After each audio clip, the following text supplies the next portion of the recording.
Boa noite a todos, muito obrigada por sua presença. Essa é a mostra O Homem que Caiu na Terra, uma retrospectiva de filmes com David Bowie. A gente está ocupando a Caixa Cultural desde o dia 11, ficamos aqui até o dia 30, domingo, com 26 filmes com Bowie atuando. A gente escolheu esses filmes porque a gente decidiu mostrar uma faceta do artista que não necessariamente é mais explorada. Ele é um cantor muito famoso, uma personalidade muito famosa, fez muitos filmes, mais de 60, na verdade, e a gente escolheu esses 26 porque são os 26 filmes em que ele tem um papel, em que ele atua, em que ele não é ele mesmo. E a gente acha isso interessante porque isso dá margem a discussões, sobre o espectro da obra dele, da sua influência. E essa influência fez com que a gente criasse o ciclo de ideias da mostra. Nesse ciclo de ideias, a gente já conversou sobre moda, o estilo vanguardista do Bowie, a gente já conversou sobre fama, superexposição, a gente já fez uma oficina de maquiagem criativa, a gente está hoje na terceira parte do nosso ciclo de debate sobre gênero e sexualidade, que tem sido um sucesso, e na sexta-feira agora a gente vai conversar sobre substâncias psicoativas, drogas e o interesse da sociedade nelas. Todos esses temas foram buscados de acordo com a influência que a gente entende que Bowie foi deixando na sociedade, com suas marcas fortes. Ele era uma figura de sexualidade muito forte, muito marcante. Ele era um cara que falava abertamente sobre o uso de drogas. Ele tinha personas, enfim, muito fortes. A maquiagem dele era sempre muito chamativa. Ele é reconhecido até hoje, os traços mais fortes da maquiagem dele. Ele tem lastro na moda, enfim. E a gente achou que mostrar filmes não era o suficiente para dar conta dessa figura tão legal e tão singular. Por isso a gente trouxe nossos convidados aqui, são convidados ótimos, as conversas estão muito legais. Todas elas estão no YouTube da Saraguina, a gente está filmando, como vocês podem ver. Todas elas têm tradução simultânea em Libras, para dar acessibilidade para quem é deficiente auditivo. Enfim, espero que vocês estejam gostando. A gente tem um catálogo que vai ser lançado em PDF até o final da semana. E, com muita sorte, no final de semana a gente consegue algumas cópias impressas aqui. Então, recomendo que venham até o último dia, que tem uma boa chance do catálogo ficar pronto antes da mostra terminar. A conversa de hoje sobre gênero e sexualidade vai ser mediada pela Flávia Silva, como sempre, nossa psicóloga, sexóloga de plantão. E nossas convidadas são a artista plástica Rafa Moon. Rafa Moon ou Rafa Mon? Rafa Mon, obrigada. E JK, que é uma performer. E elas vão se apresentar melhor direitinho, elas são ativistas, as duas são artistas. As duas têm um papel muito legal, elas vão conversar um pouco com vocês, vão falar sobre elas. A gente está aberto para perguntas, elas vão se apresentar um pouquinho. Vocês querendo falar alguma coisa, levanta a mão que a gente leva o microfone.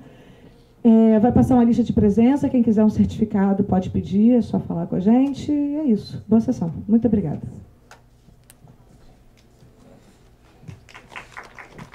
A gente hoje está no nosso último dia do ciclo de debates, a gente está trazendo a questão do corpo feminino.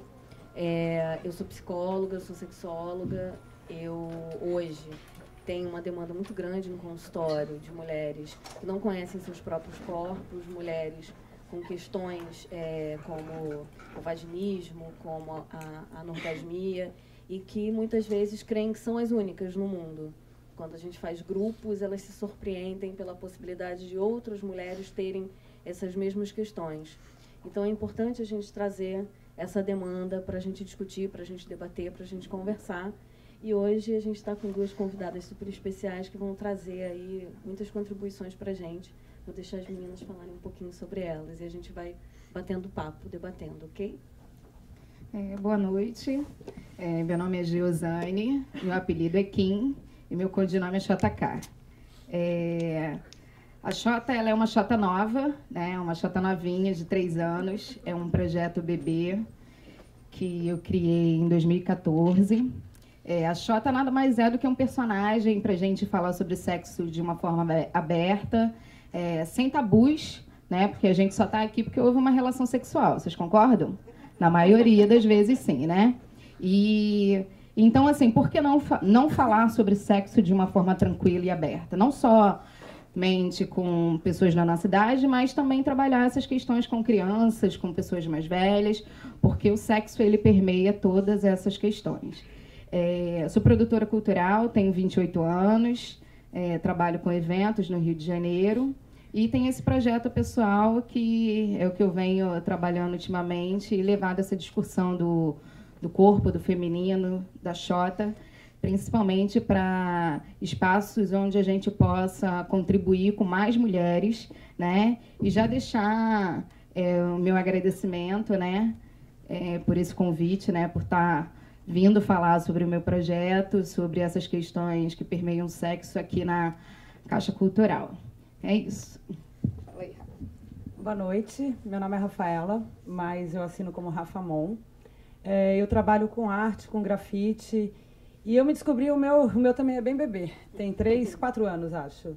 Porque eu trabalhei a vida toda, desde que eu me conheço por gente, com moda, que minha família tem uma confecção. Desde pequena eu queria desenhar e fazer arte, mas eu sempre fui desestimulada a isso, porque artista não ganha dinheiro. Daí, há 3, 4 anos atrás, eu tive uma crise de identidade, de não saber o que eu queria fazer, e resolvi largar tudo e começar a voltar a desenhar. Por conta própria, os desenhos que eu gostava. E quando eu me descobri como artista, eu me descobri como feminista, me descobri como ativista. Eu estava até conversando com ela sobre isso, que veio tudo de uma vez. Porque a partir do momento que eu quis colocar meu trabalho na rua e expor um trabalho grande, enfim, eu achava que ele seria inútil, eu acho ainda que ele é inútil se eu não estiver ali mostrando uma luta que eu acredito, uma causa que eu venho assim, lutando desde que eu me descobri como artista. Então, fiz algumas parcerias e essa luta diária, porque a rua é um lugar muito opressor, é difícil estar ali como mulher, porque a partir do momento que você está na rua, você é tido como algo público, né? Então, por isso que eu acho que tem pouquíssimas mulheres trabalhando com arte urbana na rua, e a minha luta é constante em trazer mais mulher. Agora eu comecei um projeto na Casa NEM para levar travestis e transexuais para a arte urbana também, porque eu acho isso importante. E cada vez mais buscando o meu espaço e sempre na luta, sempre no ativismo, mostrando respeito, enfim, para as mulheres. Como é que é para vocês esse trabalho de vocês? Como é que é essa receptividade do trabalho de vocês no meio de uma maneira geral, nessa divulgação da questão do corpo feminino, né? Esse corpo na rua, esse corpo na luta, enfim? Esse projeto da JK, em 2014, ele nasce numa página no Facebook, né? Então, assim como a nossa sociedade, que é altamente machista, as redes sociais também é um lugar muito machista. Então, ao iniciar esse projeto numa plataforma digital, onde você tem numa foto de perfil uma Xota, né? Ela começou a causar aí. E eu já comecei colocando no meu perfil uma Xota linda, dourada, né? A Xota, uma fotografia muito bonita. E aí, em menos de 24 horas, né, foi denunciado. E eu comecei sendo bloqueada uma semana, depois foi um bloqueio de 15 dias, depois foi um bloqueio de 1 mês. E assim tem sido quase sempre nesses 3 anos de projeto. Então, assim, falar sobre Xota já é algo que causa muita estranheza, né? O que é totalmente diferente da gente falar sobre pau, né? Quando eu vou numa farmácia que eu me deparo com dermacide e eu não vejo um sabonete para lavar um pênis, né, eu começo a perceber que essas discussões elas vão muito mais além do que só uma figura, né, uma representatividade. Então, quando eu saio das redes sociais e busco esse espaço, assim como a Rafa na rua, de levar as frases, levar essa discussão, empoderar essas mulheres no sentido de dizer para elas que elas podem, sim, dizer o que elas gostam, como elas gostam, né? Que elas também possam dizer que não é isso que elas querem fazer, que elas não precisam aceitar essas atitudes machistas. Rola também uma repressão, principalmente por parte dos homens, né? Principalmente no sentido de que achar que essa pessoa, esse corpo que está ali expondo essas frases, está ali disposta a realizar os seus prazeres, né? Ou então que ele tem propriedade de tocar, de dizer certas palavras que não cabem naquele momento, porque, assim como a Rafa, eu também me considero um pouquinho artista. Um pouquinho só, Rafa. Também considero um pouquinho artista. Então, eu estou ali na rua, eu estou como uma personagem, né? Eu estou ali como a JK, discutindo, trazendo essas questões. Então, ao mesmo tempo que é um corpo político ali na rua, né? Eu estou ali me impondo como mulher, estou ali dizendo para outras mulheres que elas também podem estar ali na rua fazendo, seja prestando serviços sexuais, seja pintando, seja correndo na rua. Enfim, diversas atividades que as mulheres possam fazer na rua sem precisar ser reprimidas, né? Eu não preciso estar na rua e necessariamente escutar uma cantada que eu não pedi, né? Então, assim, vem muito de encontro a isso o meu trabalho como ativista também, de estar dizendo para outras mulheres que elas também têm direitos a esses espaços e que elas não precisam aceitar de maneira nenhuma essas repressões impostas pelos homens. Acho que é um pouquinho por aí. No meu caso, eu acho assim, a partir do momento que eu saio de casa para pintar, para fazer alguma coisa, eu sempre vou pensar como mulher que roupa que eu devo usar, como eu devo me comportar, se eu devo levar alguém comigo. Uma vez eu fui com uma amiga, uma chilena, a gente levou o cachorro dela para ficar ali com a gente, porque era um lugar meio deserto. Então tem todas essas questões que com homem eu acredito que não aconteça tanto. E sem contar que na cena de arte urbana mesmo, rola toda uma pressão machista dos outros artistas. Porque o tempo todo você está sendo julgada, se você está aparecendo em algum lugar porque você deu para alguém. Você tem que pintar com alguém para ser alguém. Então, eu acho que foi 1 ano e meio ali de muita luta, assim, de conquistar o meu espaço. E não foi a passo de formiguinha, porque eu já cheguei meio chutando a porta. Então acho que foi até rápido. Porque hoje em dia eu consigo fazer as minhas coisas sem depender de ajuda de alguém, enfim, de ter que puxar o saco de algum homem. Porque é uma cena muito, muito fechada. E essa questão da gente estar na rua sozinha, pintando, para a mulher, é muito complicado. Tem dia que está quente pra caramba, eu queria estar ali de shortinhos e biquíni pintando, eu não posso. Porque eu vou ser assediada, eu vou arrumar confusão. Então, é toda uma questão assim, de se comportar dentro da sociedade machista, infelizmente. De ter que se adequar, né, Rafa? Sim, de ter que se adequar a todo momento ali, aquele cenário, né? Mas assim, não é impossível. Por mais horrível que possa parecer, dá super certo. Eu estou aqui, estou batalhando, estou conseguindo. E eu queria que cada vez mais tivesse mais mulher, porque eu acho que quanto mais a gente vai conquistar o espaço e menos essas imposições vão estar presentes. E eu também costumo dizer que não tem mais volta, né? A gente não vai retroceder, né? Daqui para frente, né? Daqui, cada vez mais mulheres nesse movimento e a gente não vai retroceder nem um passo a menos, né? Eu, por exemplo, quando eu vou trabalhar, fazer algum trabalho grande, eu preciso de assistente. Hoje em dia eu só chamo uma mulher para trabalhar comigo. Eu não uso mais homem como assistente, porque tudo que eu puder contribuir para a minha rede feminista, para as mulheres estarem ali na rua também, eu vou fazer. Então eu faço questão dessa troca com as mulheres também. Até porque os homens já têm esses espaços, né? Eles não precisam chutar a porta, entrar pela janela, né? Eles não precisam, né? Não tem essas questões, não tem que se importar com a roupa que vai, não tem que se preocupar se está à noite numa rua deserta, né? Ele pode até ter algum receio de assalto, alguma coisa assim, mas ele nunca vai ter um receio de ser estuprado na rua, né? Dificilmente, né? Então, assim, o que é ao contrário desse corpo feminino na rua. É como se houvesse uma autorização, né, prévia para uma violação. E eles expõem mesmo, né? Tipo, você não tinha que estar na rua essa hora. Você não tinha que estar na rua nessa hora com essa mini saia. Eu já peguei, né? Assim, uma vez estava pintando com um artista. E a gente estava tomando cerveja, estava pintando eu e ele, um muro. Daí ele atravessou a rua e estava no celular fotografando eu pintar. Daí eu sentei do lado dele e eu vi que ele estava mandando uma mensagem para um grupo de amigos artistas falando: olha lá que gostosa pintando shortinhos. Cara, eu fiquei muito puta. Eu parei de pintar na hora, deixei o muro pela metade, ele terminou, 1 mês depois eu fui lá e pintei outra coisa em cima.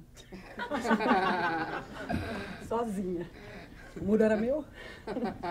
Sensacional. Eu ia, inclusive, falar isso, assim, para vocês trazerem um pouco desse trabalho de vocês. Como é que Como é que é esse trabalho no dia a dia de vocês, assim?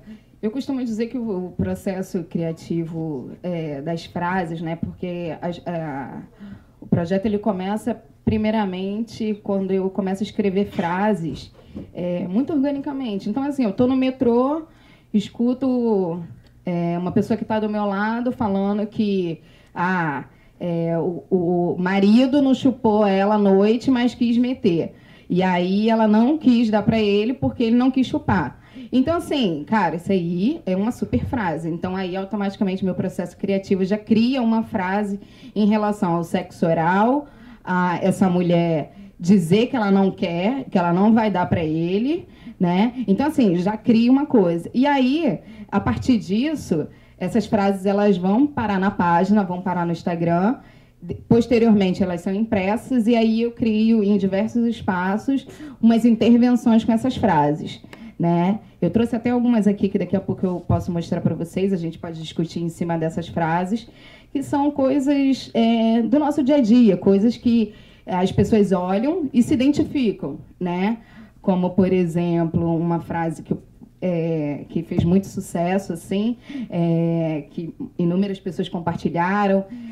Primeiramente, o DJ que fotografou cortou os meus créditos, então isso já é uma retaliação que eu costumo dizer, porque ele poderia muito bem ter fotografado e ter deixado a minha assinatura lá, né, a assinatura da personagem que criou, que expôs na rua e que estava lá. Então, ele cortou essa assinatura, postou nas redes sociais e isso viralizou. Eu acredito que algumas pessoas aqui já devem ter visto, que é aquela frase que diz que quem não goza gostoso inferniza a vida dos outros, né? É a mais pura verdade, né? Que se você não tá ali, não gozou gostoso naquele dia, você vai estar estressado, você vai infernizar a vida do seu coleguinha, enfim. Então, assim, são questões que você percebe, então, assim, eu crio essa frase e aí a gente discute muitas coisas em cima disso. Passa por aí um pouquinho esse processo criativo da JK. E, posteriormente, né, eu passei a fazer chocolates eróticos também. Uma coisa muito pela via do empreendedorismo, né, de trazer outras minas para trabalharem também, trazer a minha irmã, que mexe com coisas relacionadas à gastronomia e tal. Então é isso, é ver uma xota de chocolate, é ver um peru de 17 centímetros de chocolate mesmo, é desmistificar essa questão, entendeu? Porque assim, a gente não toca, a gente não pega um espelhinho para conhecer nossos órgãos sexuais, sabe? Então assim, vamos tocar, vamos ver, vamos falar, vamos comer. E o trabalho da JK tem sido isso, então mostrar cada vez mais.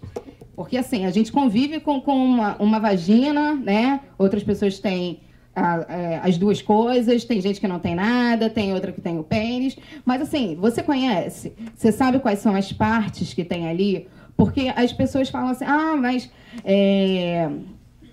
tá menstruada, não sei o quê. Cara, você sabe em qual buraco que sai o sangue? Você sabe em qual buraco que sai o xixi? Você sabe em qual buraco que sai o neném? As pessoas não sabem, entendeu? Assim, a gente hoje está aqui com uma plateia que eu acredito que seja muito mais inteirada, né? Mas a questão do meu trabalho, ela tem sido muito mais orgânica. Ela tá passa muito mais a preocupação pelaquela vizinha, pelas pessoas que não têm acesso a tantas informações, né? Então, assim, a gente... com esse trabalho eu me deparo muito com relatos assim que são surpreendentes, né? Com mulheres que nunca foram no ginecologista, né? Com mulheres que como é que eu posso dizer? Reutilizam preservativo. Então, assim, são muitas coisas que a gente passa por uma surrealidade e que, na verdade, não é tão surreal assim. Às vezes, do nosso lado, no nosso bairro, né, acontecem certas coisas e a gente não está falando disso, né? Então, cada vez mais eu venho buscando trazer esse empoderamento através de atitudes concretas, né? Acho que não basta só a gente postar lá no Facebook que ela pode fazer, que ela deve usar camisinha, que o companheiro tem que contribuir com isso, né? Com essa responsabilidade sexual que não é só da mulher, que é do homem também, né? Então, assim, a Xota, ela está muito mais preocupada em falar para essas pessoas, em trazer muito mais essa discussão de uma forma orgânica, cara a cara, né, com essas mulheres, do que somente postar na página. Então, assim, vocês podem já curtir a página aí, né, meu jabazinho, né, XK.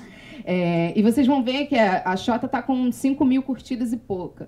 Mas, assim, eu fico muito feliz porque a maioria dessas curtidas são pessoas que viram o meu trabalho, pessoas que conhecem a personagem, me conhecem. Então, assim, é um trabalho muito mais próximo, né? Muito mais orgânico do que uma coisa viral que as pessoas não têm essa proximidade, não somente com o assunto, com a personagem, mas com a luta em si.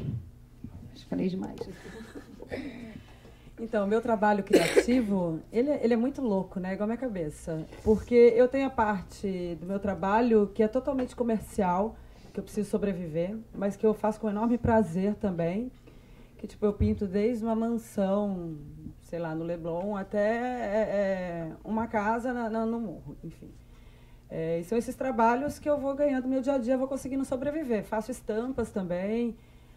Só que meu trabalho na rua, quando eu vou para a rua, eu sempre procuro passar alguma mensagem, porque é lá que eu tenho toda a liberdade do mundo para ser quem eu quiser e fazer o que eu quiser. Eu acho que esse espaço seria desaproveitado, não seria totalmente aproveitado se eu não pudesse passar alguma coisa. Então é aí que minha criatividade vem de maneira brutal e da maneira que eu mais gosto, que eu fico mais feliz pintando. E normalmente eu chego na rua e sinto o lugar para pintar. Teve um trabalho que eu fiz na feira da frente da Feira de São Cristóvão, que é embaixo do viaduto, que foi um episódio que teve na Feira de São Cristóvão, que duas meninas, duas namoradas, elas estavam se beijando na festa, no karaokê, e o cara aleatoriamente pegou e deu uma garrafada na cabeça de uma delas. Ela levou alguns pontos e quando elas foram para a delegacia, elas foram super oprimidas. O delegado fez elas darem depoimento na frente do agressor, isso é super errado, enfim. Isso gerou uma polêmica muito grande e eu fui lá com algumas ativistas e eu tinha na frente já da feira, foi um dos primeiros grafites que eu tinha feito, era uma Maria Bonita. Eu falei, então eu vou aproveitar esse espaço e vou passar alguma mensagem. Eu coloquei duas Marias Bonitas abraçadas e escrevi, respeitas Maria Bonita. E esse grafite é o que mais viralizou até hoje. É muito bizarro, porque eu não cuido muito das minhas redes sociais, eu sou muito... Totalmente, assim, e às vezes é ruim, é péssimo. E um dia eu olhei lá e falei, meu Deus, tem 1.250 compartilhamentos esse grafite, que é maravilhoso, que é um dos grafites mais ativistas mesmo que eu fiz ali. E ele está bem explícito, né? Alguns eles nem estão, mas esse tá e eu achei maravilhoso. Então é sempre isso, sentindo. Um grafite que eu fiz aqui na frente do Mink, quando eu estava tendo o Mink, eu fiz um útero preto, todo colorido. Quando eu cheguei lá, eu já sabia que seria um útero, porque eu acho que era um lugar que eu tinha que me colocar como mulher ali, ainda mais com toda a situação do governo, enfim, de golpe e tal. Eu acho que, e sem uma mulher na posse dele, né? Eu acho que merecia um útero logo de cara. Então, esse processo criativo meu, quando eu estou na rua e quando eu tenho a liberdade, ele vem com muito mais coração, né? Vem com a alma mesmo. Então, eu fico super feliz com isso. Mas os outros eu também trabalho lindamente, eu adoro. Eu costumo dizer, outro dia meu namorado falou para mim, ele falou assim, você parece que nunca está trabalhando, você está sempre se divertindo. Eu falei, graças a Deus. Porque eu trabalhei, acho que uns 20 anos com moda e eu era bem feliz no que eu fazia, porque toda a questão da moda que me incomodava, a questão das cópias, enfim... e para mim foi uma liberdade assim, muito grande. Então, hoje em dia, eu ainda estou muito ligada à moda, porque eu faço trabalhos de estampas com algumas marcas, sempre me procuram, só que é sempre um trabalho autoral. Então, isso é bem legal. Eu tenho essa liberdade. E faço alguns trabalhos também, por exemplo, a negociada que eu fiz no carnaval com uma amiga minha, a Maíra. Antes do carnaval, ela me falou da ideia de fazer umas roupas de carnaval ativistas, feministas. E eu achei maravilhoso, só que como eu estava enlouquecida de trabalho, eu falei, olha, eu vou te ajudar na parte criativa, eu posso desenhar uns pets, eu posso desenhar umas frases, eu posso pintar alguma coisa, mas eu não vou entrar com o negócio, porque eu não suporto mais trabalhar com moda, eu não vou ficar com a parte financeira, eu vou ficar com nada, eu vou ficar com a parte festiva e fácil. E foi um enorme sucesso, assim. Era muito legal, assim, ver as mulheres com um útero. Alguns homens via a gente de maiô em um útero e falavam assim, nossa, por que você está com um búfalo? Com um búfalo na barriga? É para te chifrar.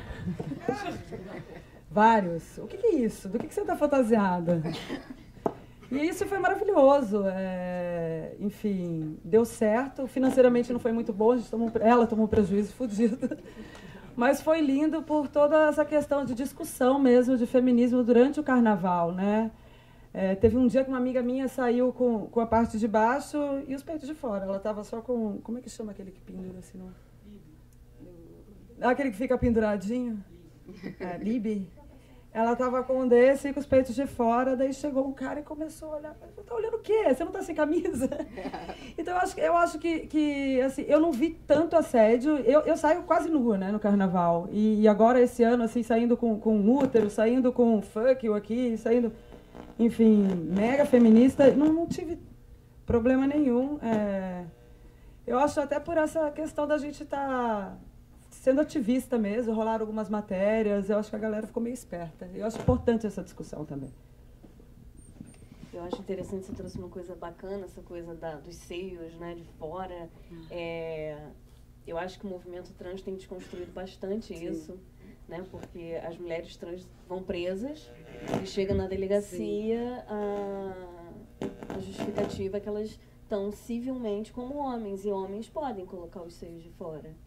E aí, se elas são presas, elas deslegitimam, né, o que o Estado diz que elas não podem ser. E é sensacional a potência que tem nessa força. Eu estava conversando com a Indianara essa semana. Daí ela falou que foi presa uma vez na mesma delegacia, que eles levavam sempre ela para uma mesma delegacia, 8 vezes. E toda hora eles ficavam nessa discussão e soltavam ela. Daí um dia o delegado falou, eu não quero esse problema para mim, pode levar embora. Porque eles não sabiam o que fazer com essa questão de estar com o peito de fora e não ser mulher. E é muito bizarro, né? Essa questão. Eu lembro de criança e fica chocada porque que meu primo podia andar sem camisa e eu não. Por quê? E eu acho que é interessante porque abre espaço até para cis, né? Para mulher cis que quer direito ao seu corpo, né? É muito doido isso de a gente não ter a possibilidade de deixar o nosso corpo nu, porque ele é uma criminalização do corpo feminino, né? Os homens podem ficar com os seios nus, nós não. Né? E se ficarmos, nós estamos atentando ao pudor, não é esse pudor que está atentando contra o nosso corpo. Recentemente a gente viu essa discussão aí muito com as mães, né? A questão da amamentação, espaços públicos e tal. E aí, cara, é uma reflexão assim que a gente tem que fazer a todo momento, né? Os homens, principalmente, se educarem nesse sentido de perceber o que é um seio sexual, o que é um seio de alimento, né? Todo mundo aqui, eu acredito, que mamou também. Então, assim, cara, você tem que criar uma lei proibindo essas mulheres de utilizarem praças de alimentação, espaços públicos, proibindo essas mulheres de amamentarem seus filhos, é surreal, né? Ao mesmo passo que você vê um fraudário que está sempre posto no banheiro feminino. Então, assim, são essas pequenas coisas que você vai percebendo e você a todo momento tem que estar ali. Cara, será que isso é real? Será que isso condiz com o que a gente está vivendo numa sociedade? Será que a luta realmente é essa? Então, assim, quando eu costumo falar que a minha militância ela está muito mais voltada, não somente voltada para as mulheres, mas também para os homens. Porque, assim, eu não tenho, sinceramente, falando aqui para vocês, eu não tenho como ser feminista se eu não tiver os homens do meu lado também.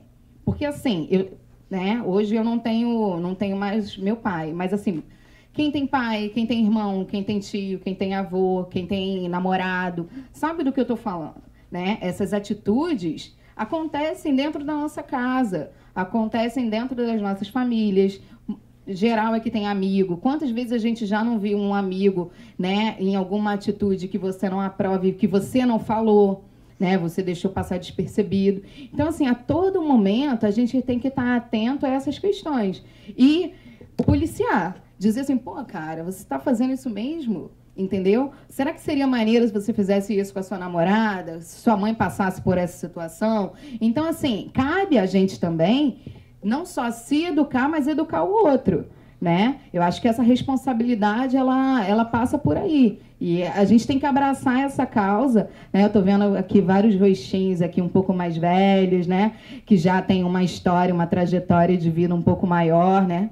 Então, assim, se a gente pensar que há 20, 30, 40 anos atrás a gente nem pensava em estar aqui discutindo essas questões, né? E hoje a gente já tem uma liberdade um pouco maior de falar sobre isso, então, assim, é de realmente não aceitar essas coisas debaixo do nosso teto, debaixo dos nossos olhos, né? De ter essa missão mesmo, né, na vida de se educar, mas também educar o outro. Aproveitando, falando dos rostinhos, perguntas, um monte. Legal, vou começar por aqui pertinho, mas eu vou chegar aí, tá?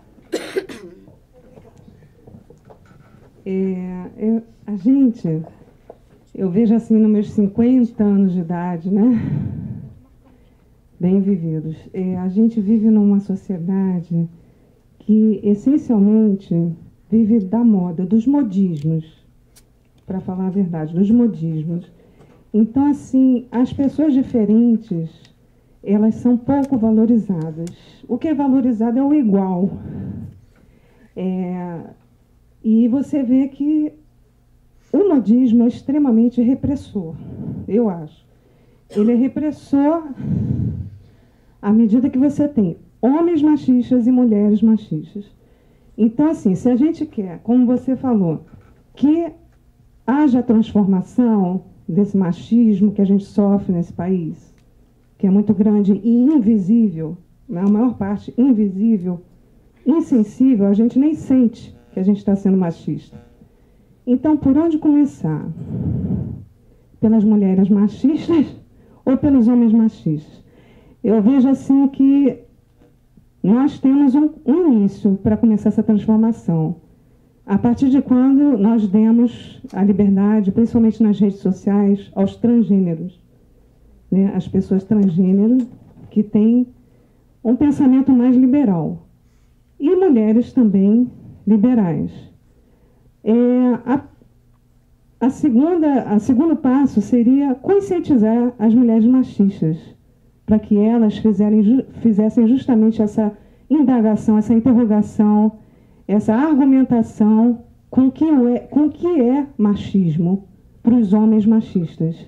Então, assim, eu acho que a gente tem que começar a transformação a partir daí, ou através das redes sociais, que são de amplitude imensa, muito maior do que a rede social normal, onde você encontra as pessoas e ao mesmo tempo não encontra ninguém.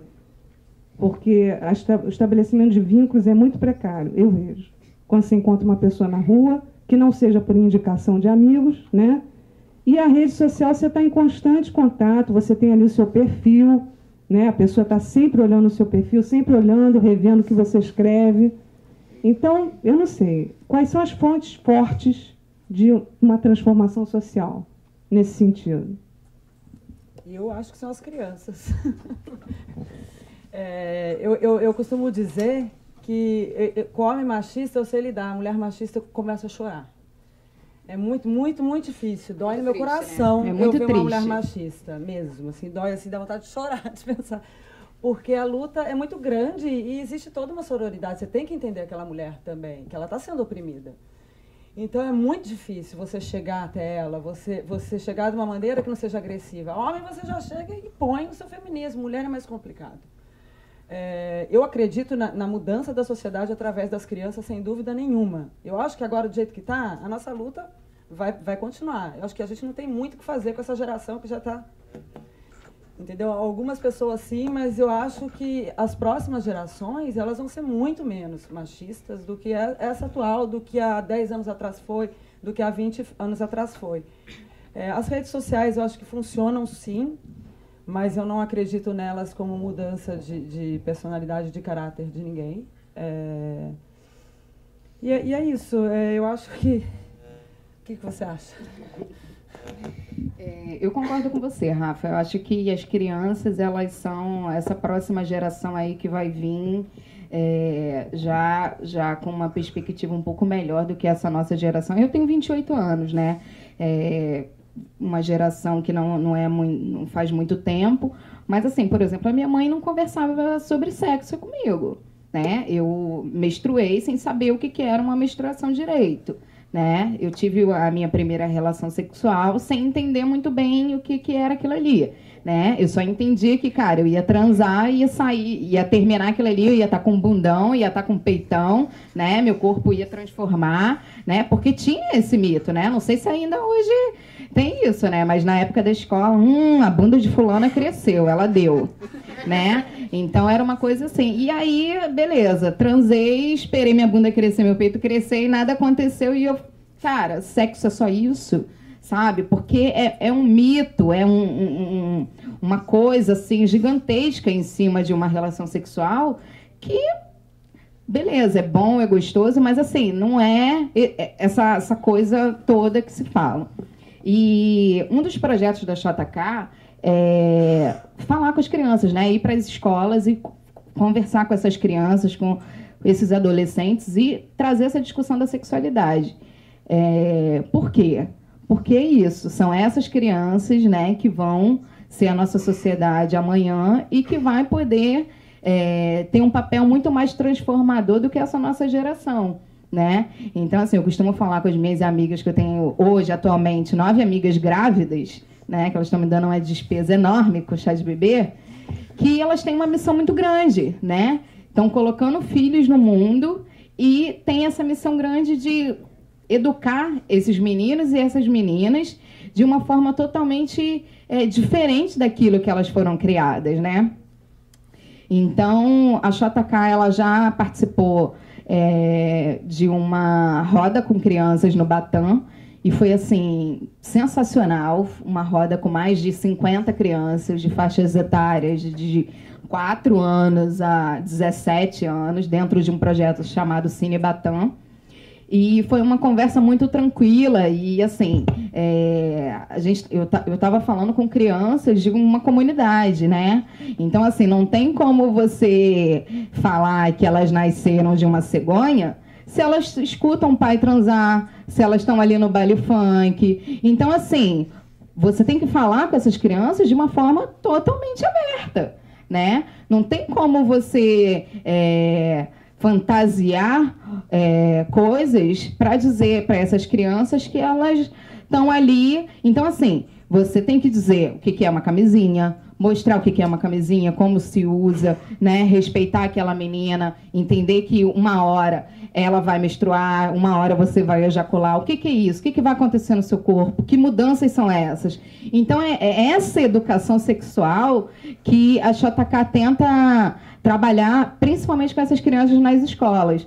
Então, assim, a gente se depara muito, né, com muitas questões quando você chega dentro de uma escola e vai conversar com a diretora, né, com a pedagoga, com essas mulheres.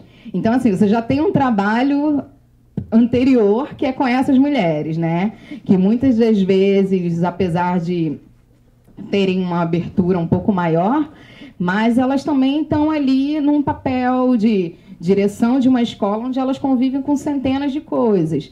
Então, assim, o primeiro trabalho com elas para depois você conseguir chegar às crianças. Então, assim, a transformação ela está por aí, né? Mas eu costumo dizer também que a transformação está na gente.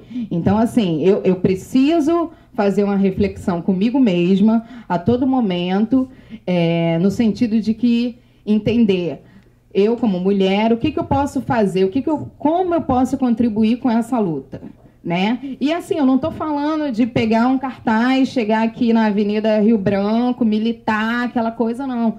É isso que eu falei anteriormente, é você falar com a sua amiga que está ali num relacionamento com o namorado que bate nela, dizer para sua amiga que ela não precisa somente sair com o namorado, que ela tem a sua individualidade. Então, assim, é com o marido. Então, todas essas questões é uma bola de neve. Se a gente ficar aqui falando, a gente vai falar sobre aborto, a gente vai falar sobre violência contra a mulher, sobre feminicídio, a gente vai ficar aqui falando até amanhã de todas as lutas que englobam ser mulher, né? E discutir essas coisas. Então, para você que perguntou, eu acho que a transformação ela começa aí futuramente aí por essas crianças, mas também um pouquinho nossa. A gente não pode abrir mão e deixar só que elas sejam responsáveis por essa transformação. Tá bom? Eu acho que tem 2 pontos que eu gostaria de destacar, porque quando a gente fala de sexualidade para a criança, é exatamente no momento em que você chama a criança para a responsabilização da sua própria sexualidade, você está dessexualizando ela. Esse movimento que a gente vê de hipersexualização das crianças, ele acontece exatamente porque fica no silêncio. E o silêncio é algo que a criança denuncia. A maneira que ela denuncia é exagerando o que ela quer ver, o que ela quer descobrir. E muitas vezes, quando você tem uma conversa aberta, responsável, inclusive da responsabilização que a criança tem sobre o seu próprio corpo e do poder que ela tem sobre o seu próprio corpo, é que ela pode dessexualizar e ter isso mais claro para elas. Então, é importantíssimo as crianças. E ela só vai conversar com os pais se ela tiver essa abertura, né? Então, ela não vai poder falar, fulano tocou nos meus seios ou botou o dedo na minha vagina, se ela não sabe que aquilo ali é uma vagina, que aquilo ali é um peito, que ela pode ser tocada, sim, se ela quiser, mas quando ela tiver entendimento disso, né? Então, quando você fala com as crianças menores de uma forma aberta, que ela não vai se preocupar se ela vai apanhar, se os pais vão brigar com ela, né? Então, ela tem uma liberdade de falar, mãe, fulano fez isso comigo, né? Então, ela tem que ter esse entendimento de que isso é um órgão sexual, sim, que ela vai ter um momento que ela vai poder escolher como usar, o que fazer, mas nesse momento tão criança, isso não é permitido. Então, se ela tiver essa abertura, ela vai contar, o que é diferente das crianças, né, que sofrem diversos assédios, guardam para si com medo de contar para os pais, para os avós, né? E aí a gente tem aí formada aí uma mulher retalhada, que não conhece seu corpo e que vai levar isso aí para a vida inteira. Não só as mulheres, como os homens também, né? A gente tem aí diversos casos de crianças que sofrem assédio, né? E isso não está relacionado somente a meninas, mas também como os meninos. Então, por isso é tão importante, né? Por isso é tão importante a gente falar sobre a sexualidade, né? E trazer essa responsabilidade também para os pais. Você conversa com seus filhos sobre a sexualidade? Você já falou com ele? Já explicou, né? A gente convive aí numa sociedade que muitos filhos dormem com os pais no mesmo quarto. Então, assim, são muitas questões que você tem que estar ali atenta para poder soltar as informações necessárias, né, de acordo com a faixa etária das crianças, com os momentos pertinentes, né? Criança é muito sagaz, né? Chega às vezes com perguntas cabulosas que às vezes você fica meio sem saber o que responder, mas também cabe a gente também a procurar informação, né? Discutir com elas de uma forma muito mais tranquila e aberta. E eu acho que o outro ponto é a micropolítica, né? Isso que a gente está fazendo aqui, discutindo e levando à frente isso que a gente está falando o tempo todo. Bom, gente, boa noite a todas. Eu sou Gabriela, sou atriz, modelo transfeminista. E hoje em dia a gente começa a entender que existem outros tipos de corpos, né? A gente começa a desconstruir a questão do que é o corpo, né? E já surgiu no meio dos assuntos de vocês sobre a questão do transfeminismo, e eu queria saber sobre vocês, qual a importância do transfeminismo dentro da causa de vocês? Como vocês entendem e como vocês incluem essa causa dentro da militância de vocês? Cara, para mim a trans, ela é uma mulher. Não é porque não tem útero, porque nasceu homem que não vai ser mulher. É mulher. Para mim não tem divisão nenhuma. Desde de que eu me entendo por gente, para mim trans é mulher. Outro dia até levei meu filho lá na Casa NEM para conhecer Indianara e todas as meninas que eu estou dando aula e expliquei tudo para ele porque eu acho importante essa questão. E para mim a luta das trans é muito maior que a minha. Tá muito mais atrás do que a minha. Eu, como mulher branca, feminista, classe média, a minha luta é ridícula perto da luta de vocês, perto das negras. Enfim, eu acho que O movimento de vocês precisa de muito mais força, muito mais gente, de muito mais apoio. Então, eu acho super importante o apoio de todas as feministas, de todas as mulheres, independente de qualquer coisa, para as trans. Então, é por isso que, quando eu tive essa ideia de dar o curso de street art para trans, foi uma coisa assim, eu vi a entrevista da Leia Ti, e ela falando, e é verdade, as trans, a maioria delas, elas procuram a prostituição porque elas não têm lugar na sociedade. Isso não pode acontecer. É o único lugar que abarca ela, Sim, que apanha porque ela. A família não quer saber da maioria delas, então elas ficam na rua mesmo. Então, se eu puder ajudar um pouquinho, que seja com outro tipo de opção, outra coisa que ela possa fazer, enfim. Tudo bem se ela gosta de se prostituir, não tem problema nenhum. Mas se ela quiser fazer outra coisa, se eu puder ajudar, eu vou fazer. Então, essa é um pouquinho da luta que eu quero ajudar vocês. Está convidada para fazer aula. No meu caso, vou te dizer que eu hoje faço uma pesquisa de mestrado com a questão trans. E na minha pesquisa, o que eu trago é, na realidade, a contribuição que o movimento trans traz para a psicologia, que é a minha área, né, minha área de atuação. O quanto que hoje a gente vive na sociedade numa analgesia muito grande, em corpos muito enlatados, corpos que não se movimentam, corpos, inclusive, que não fazem contato. Eu sou gestalt terapeuta e a gente valoriza muito a responsabilização pela própria vida, pelo corpo e etc. E hoje a gente não vê isso, né, na sociedade de uma maneira geral. E vocês gritam isso para a gente o tempo todo. O quanto que esse corpo precisa sair dessa analgesia, o quanto que... Então, eu trabalho numa perspectiva em que a contribuição é do movimento trans para a saída dessa analgesia, para um movimento de vida, de criação, de potência, de transgressão. Né? Então, no meu trabalho hoje, eu estou trabalhando com o contrário, assim, com a contribuição desse movimento, principalmente para as práticas psicológicas. E, ao meu ver, eu acho que a luta trans, assim como a Rafa falou, eu também considero como mulher, e eu acho que isso está muito mais na cabeça do que ter ou não uma vagina, né? E, assim, o meu feminismo, ele abarca todas essas lutas, são juntas, sabe? A gente não está desmerecendo outras questões, não, a gente quer mais que unir mesmo. Então, eu acho que é super válido essa luta, são corpos políticos que estão, como você mesmo falou, estão ali mesmo gritando pra gente, né? Então, assim, mais do que qualquer outra coisa, a gente tem mesmo que abraçar vocês e seguirmos juntos, né? Assim como os homens, né? Nós mulheres, vocês trans, e a luta é nossa. Assim, se a gente for começar a tratar essa questão do separatismo, unidos nós somos muito mais fortes. Então, assim, não existe essa coisa de separação, não para mim, por exemplo. E a minha luta é que não exista em nenhum outro espaço.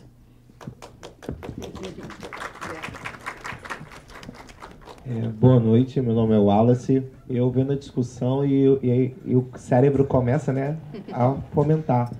Eu acho que a luta de vocês mulheres, das transgêneras, das travestis, das transexuais, eu acho que é uma guerra contra uma coisa que muitas vezes a gente não fala, que é a favor da naturalidade do feminino. Porque o que é a mulher? Ela é a representação máxima do feminino. E isso vai de preconceito contra as trans, a mulher, o gay afeminado, né? Que é a bichinha, é a moninha, é aquela coisinha, é sempre pejorativo. Eu acho que a luta, na verdade, né, a favor dos direitos da mulher. Sim, ela também faz parte. Tá no bojo, tá no pacote. Mas eu acho que a maior luta é da naturalidade do feminino. É bonito um corpo másculo? Sim, mas também é bonito um corpo feminino. É também bonito uma atitude feminina. Até um homem heterossexual, quando ele é mais educado, quando ele é um pouco mais gentil, quando ele não é aquele ogro que bate na mesa, ou vira para a irmã mais nova, ou para a mãe, ele também é vítima de preconceito. Então, a partir do momento que se tornar natural ou feminino, que não seja visto como uma forma de aversão, eu acho que as coisas vão... Tipo, eu posso ser masculino, legal, mas eu também posso ser feminino. E quando a gente entrar nessa nessa situação, acho que o respeito pela mulher e tudo que tenha a transformação do feminino, a gente não vai precisar mais de debate, a gente vai conversar sobre outras coisas, sobre respeito, sobre igualdade, sobre... Nossa, viu? Há 30 anos, 50 anos atrás era assim, olha, tá todo mundo aqui igual, não tem mais essa palhaçada. Eu acho que a nossa luta vai muito... Essa luta que é minha, que é das transgêneros, que é das mulheres, acho que vai muito mais além a isso. E o que é ser feminino, né? Será que ser feminina é quando você usa um batom? É quando você prende o cabelo? É quando você usa uma chuquinha? Quando você usa uma maquiagem, né? Então, assim, eu conheço diversas mulheres que não têm essas coisas de maquiagem, não usa salto alto e são super mulheres, né? São super femininas nesse sentido. Então, quando você fala que os homens com essas questões, né? Ser um pouco mais sensível de chorar, né? Gente, o homem não chora. Que isso? Quem disse que o homem não chora? Você pisar num prego, você não, sabe, sentir dor, você não vai chorar? Então, assim, sabe? Então, a todo momento, essa sociedade machista que a gente vive, ela também tá aí com os homens impondo que você não deve chorar, que você deve ser sabe, carrasco, que você não pode demonstrar nenhum tipo de sensibilidade, porque automaticamente você vai estar sendo feminino, né? Então... A luta também vai por aí, eu concordo com você, né? Pra gente entender até onde vai esse feminino, o que é esse feminino, né? Só complementando o que ele disse, eu acho que isso é muito atrelado também à questão do masculino, do que é másculo ser bom, forte, viril, do que essa mulher ser frágil. Se instituiu isso, né? Que o bonito é aquele abdômen sarado, que bonita é uma mulher alta, cabelo liso, né? Na maioria das vezes branca, né? Então, assim, a gente tá aí para quebrar mesmo esses paradigmas, sabe? É maravilhoso assumir um black, tá todo colorido, cheio de purpurina, isso é maravilhoso. Quando a gente entende que existem corpos de mulheres, por que a mulher não pode ser forte? Por que a mulher não pode ser alta? Por que a mulher não pode ser peluda? Existem várias coisas que estão atreladas a essa questão da masculinidade que é fragilizada, porque o homem hétero, quando ele cobiça um corpo trans, ele não entende que ele está cobiçando um corpo que tem um pênis. E aí você vê que o Brasil hoje é o país que mais mata mulheres trans e travestis. Só que, em contrapartida, é o país que mais acessa conteúdo pornográfico desse mesmo público. E aí você fica meio que, nossa, como assim? Existe um falso moralismo aí por trás, né? Porque como pode a maior parte das pessoas que assistem pornografia dessas pessoas que a mesma pessoa, que a mesma mulher que quando ele passa na rua ele xinga, ele quer apedrejar, porque ele está na frente dos amigos, ele não quer perder essa questão da masculinidade que ele tem. Né? Então acho que isso casa muito com o que ele falou. Muito bom. Boa noite. Boa noite. Eu acho que uma questão da gente tratar em relação a isso é quando a gente trata o feminino como que ela falou, da questão do frágil, do forte, porque olha só, de certa forma que você falou, também a gente constrói paradigmas. Porque quando eu falo que um homem homossexual está sendo feminino porque ele está agindo com certos trejeitos, eu estou definindo o que é ser mulher. Eu não posso definir o que é ser mulher porque eu tenho uma buceta. Mas também eu não posso definir o que é ser mulher porque eu tenho traços mais frágeis, ou porque eu tô com um lacinho no cabelo, ou porque eu tô com batom. Não é questão disso, é questão que nós somos corpos, nós somos pessoas, nós somos identidades. E nós temos que ser enxergados não só como, tipo assim, cara, eu não quero ser enxergada como mulher, eu quero ser enxergada como Júlia. Prazer, tudo bom, boa noite. É isso. E eu só queria fazer uma pergunta em relação à mídia. Porque ela comentou ali da questão das redes sociais, só que a questão de toda essa mídia, inclusive televisão e etc., tem uma questão que eu acredito muito tendenciosa de estética de modismo, porque agora você vê que o feminismo que está sendo vendido é uma coisa bonita, não é uma coisa que a gente quer aderir porque a gente quer desconstruir, porque a gente quer melhorar. É porque a gente quer estar igual. E eu acho que nas redes sociais, quando a gente trata muito desses assuntos, ou a gente tem um senso comum muito grande, eu tenho um apedrejamento. Tipo, você não pode falar desse assunto. Você não tem que concordar com isso. Eu acho que quando a gente trata numa discussão assim, a gente poderia trazer outros temas também, a gente poderia falar mais abertamente, porque eu vejo que aqui também tem homens, a gente tem uma diversidade. E eu queria saber o que vocês acham em relação às redes sociais e toda essa questão de feminismo por estética.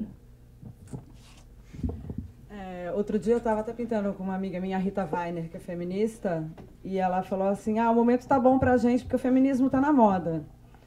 Daí eu falei, cara, tá na moda? Ela falou, tá, Rafa, agora estão chamando a gente porque a gente é feminista. E isso é bizarro, eu parei para pensar, e é verdade, tá na moda você chamar uma menina feminista para pintar com você porque você vai estar pintando como uma feminista. Eu acho que é bom e que é ruim. É ruim você ver só pelo lado estético, pelo lado de se aproveitar do movimento, mas é bom porque pessoas, por exemplo, que não conhecem o feminismo, vão procurar conhecer. Eu sou de uma cidade de 20 mil habitantes, de uma família totalmente patriarcal e machista. Eu acho que eu me tornei feminista com 30 anos, porque eu nasci, para mim, o machismo simplesmente não existia, ele estava ali presente, para mim não tinha nome, o machismo. Eu vivia assim e pronto. As redes sociais me informaram, os amigos que começaram a me cercar me informaram, e eu comprei essa luta porque eu acredito nela. E vendo hoje em dia toda a minha educação, tudo que eu tive, eu era para ser extremamente machista, porque eu fui educada para ser uma mulher machista e oprimida. Eu acho bom estar na moda o feminismo, porque busca um conhecimento. Por mais que seja superficial esse feminismo, ele de alguma maneira, ele é uma coisa boa que está sendo estampada ali. O meu ponto de vista é esse. O que você... Eu também acho que as redes sociais ela tem um papel muito importante, né? Porque, assim, é algo que você pode falar para muito mais pessoas, né? A gente está aqui no Rio de Janeiro, mas essa transmissão vai chegar onde a gente nem possa imaginar.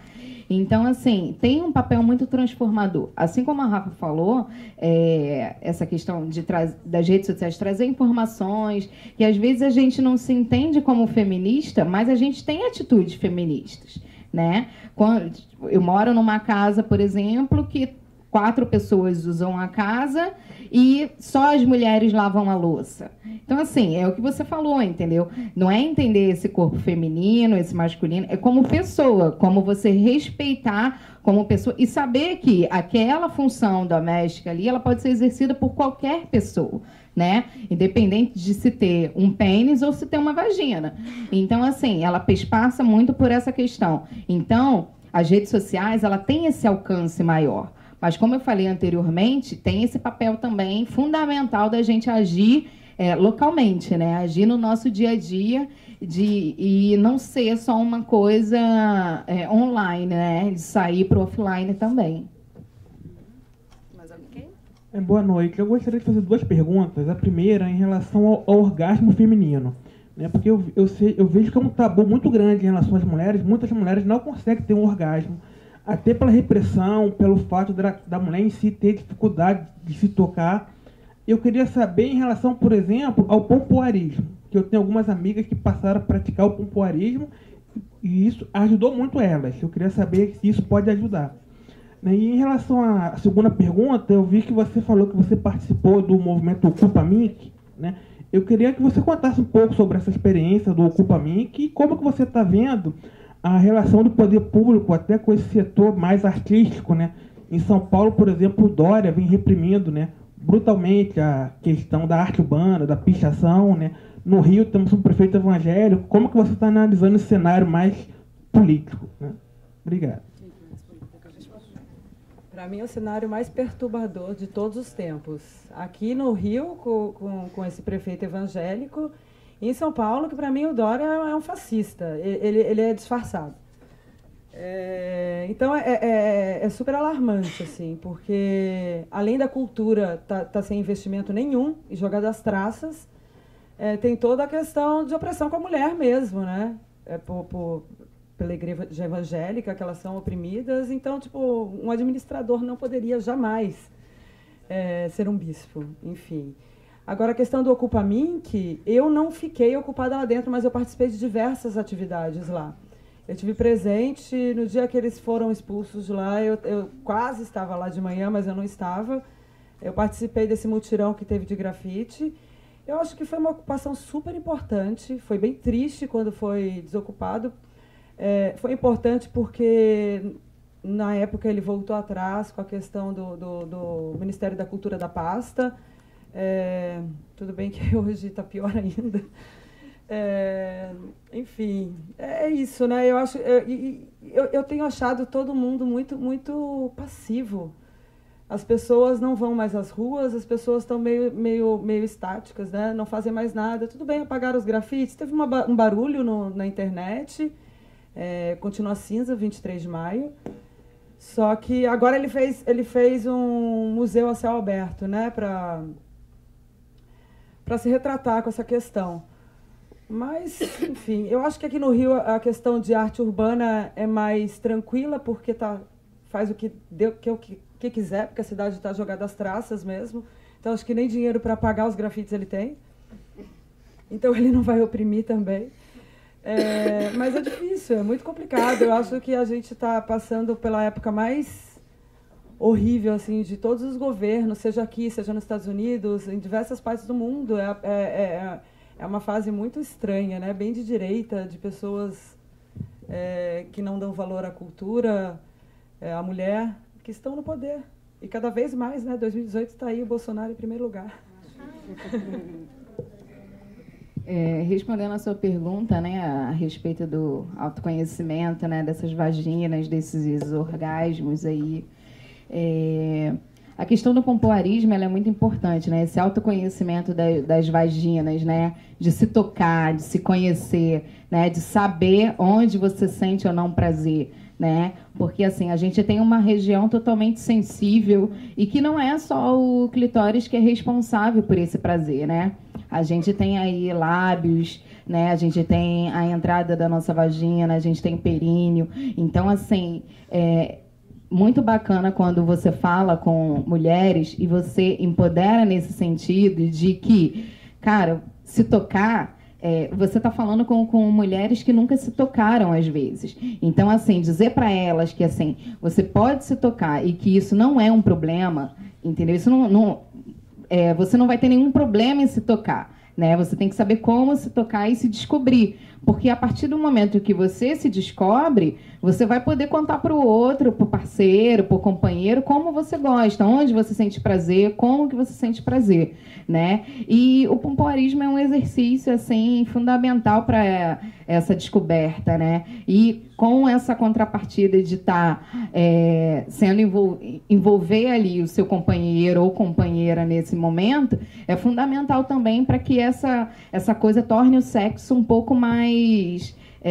conjunto, né? Que não seja só uma coisa do meu prazer com o seu prazer, que seja o nosso prazer. Acho que vai por aí, tá bom?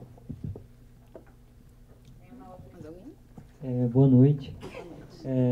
Então, eu sou professor, né, de Ciências e Biologia e eu achei sensacional aqui até citar, né, as crianças, os jovens, né, enfim, eu acho que tem toda uma geração aí vindo com um imenso potencial e a gente ganha muito dialogando mesmo, né, como diria Freire, a gente ganha mais porque a gente vai se construindo e reconstruindo como um ser inacabado, né, e orgânico. E diante disso, assim, eu sou novo, um professor novo, né, considerando os que vêm aí há muito mais tempo na luta, né, da educação, e em 6 anos aí em docência eu já venho acompanhando, né, uma revolução das aulas de Ciências e Biologia relacionada à sexualidade e uma forte repressão nesse momento, né, diante desse cenário político mundial, né, internacional, que a gente vê tanto nacional quanto internacional, né, de uma forte repressão, né, tá aí o movimento Escola Sem Partido, enfim, e outros processos que estão querendo implementar aí nas escolas. E aí eu queria tentar entender um pouquinho mais, né, eu enquanto professor, enquanto homem também, em processo de desconstrução e reconstrução, né, diária, como que vocês, né, feministas, militantes, né, porque eu na posição de homem é um processo, né, para mim também, como que vocês, no caso, indicariam, né, assim, selecionar alguns caminhos possíveis para dialogar, por exemplo, porque assim, o ensino, quando a gente fala de sexualidade em sala de aula, infelizmente está muito acoplado aí na questão de gravidez, métodos contraceptivos, e a gente está tentando, né, vem uma geração de novos professores tentando romper com essa questão muito tecnicista, né, muito quer dizer, muito pobre, né? Quando a gente fala de sexualidade em sala de aula, a gente está falando sobre corpos, sobre indivíduos, sobre gêneros fluidos, né? Que vai além de binários, né? De homem, mulher, né? Enfim. E aí, quais são as potências de discussão enquanto vocês feministas mirariam assim para professores mesmo, né? Em construção, para falar sobre gravidez na adolescência? Porque eu, por exemplo, tento trazer, né? Conversando com várias amigas, diferentes métodos anticoncepcionais, contraceptivos, embora eu seja totalmente contra anticoncepcional. Não uso, mas assim, eu acredito que eu conversando com muitas mulheres, elas falam que é uma castração química, né? Você perde a libido, muda o corpo, enfim, é toda uma questão hormonal aí no corpo feminino que eu acho que vocês, enquanto mulheres militantes, né, podem sinalizar isso muito mais pra gente do que eu mesmo. Então, obrigado, viu? Obrigada. Então, essa questão da gravidez na adolescência, ela é uma coisa assim que na minha, quando eu tinha, por exemplo, uns 12, 13 anos, que eu estava na escola, foi um surto assim extraordinário. Eu posso dizer que assim, onde eu moro, eu e a minha irmã somos uma das únicas que não somos mães, né? Não fomos mães na adolescência, né? Então, assim, o que eu venho buscando fazer com esse projeto da JK nas escolas é levar as oficinas de camisinha para as escolas. Tanto a oficina de camisinha masculina, mas principalmente a oficina de camisinha feminina, né?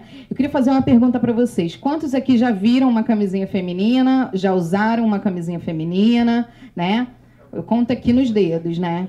E assim, na escola, esse cenário é pior ainda, né? Que é isso, tia? Que camisinha é essa? Que coisa estranha. Nunca vi isso, né? Então, eu trouxe aqui para a gente ver também o que é a camisinha feminina. Então, assim, o que eu tenho feito é levar essas oficinas...